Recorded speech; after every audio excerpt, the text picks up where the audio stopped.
السلام ورحمۃ اللہ وبرکاتہ۔ جی محترم بھائی کہتے ہیں جی ایک آدمی اس کے 3 بیٹے، 2 بیٹے صحیح ہیں، ایک بیٹا بیمار ہے، تو کہتے ہیں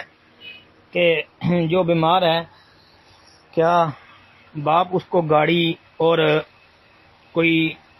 دکان وغیرہ جو ہے وہ اس کے نام لگا سکتا ہے اور اس کو حصہ بھی دے سکتا ہے؟ بھائی جو جائیداد میں سے حصہ ہوگا وہ تو باپ کے مرنے کے بعد جائیداد تقسیم ہوگی، ٹھیک ہے۔ باقی رہ گئی بات کہ دنیا کے اندر ہی اس کے کمزور حالات کی وجہ سے اگر کوئی باپ اس کو دینا چاہتا ہے تو اس کی ایک پہلی بات تو یہ ہے کہ نبی صلی اللہ علیہ وسلم کی حدیث کے مطابق وہ یہ ہے کہ اعدلوا بین اولادکم، اس حدیث کے تحت اولاد کے درمیان عدل کرنا چاہیے۔ اگر دینا ہے تو سب کو دو، نہیں دینا تو کسی ایک کو بھی نہ دو۔ اب چونکہ اگر ایک بیٹا جو ہے وہ کمزور ہے مالی اعتبار سے، اور جس طرح آپ نے صورت بیان کی ہے کہ وہ بیمار بھی ہے، تو ایسی صورت حال میں اگر باپ اس کو دینا چاہتا ہے تو وہ اپنی باقی اولاد کے ساتھ مشورہ کر لے، ان کی رضامندی بھی اس میں شامل ہونی چاہیے۔ تو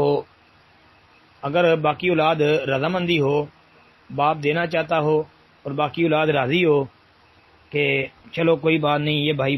کمزور ہے مالی اعتبار سے اور ویسے بھی کام کاج نہیں کر سکتا، بیمار رہتا ہے،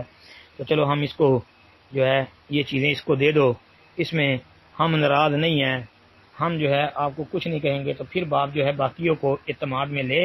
باقی رضامند ہوں تو پھر دے سکتا ہے۔ اگر باقی اولاد رضامند نہ ہو تو پھر نہیں دینا چاہیے۔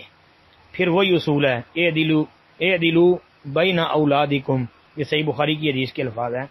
جیسا کہ وہ نعمان بن بشیر والی حدیث جو ہے نا، یہ اس کے الفاظ ہیں کہ جنہوں نے اپنے ایک بیٹے کو غلام دیا تھا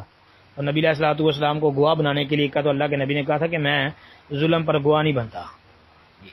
تو اللہ کے نبی نے پھر یہ کہا تھا کہ باقی اولاد کے درمیان عدل، اپنی اولاد کے درمیان عدل کرو، اگر یعنی ایک کو غلام دیا ہے تو باقیوں کو دو، باقیوں کو نہیں دیا تو اس سے بھی واپس لے لو۔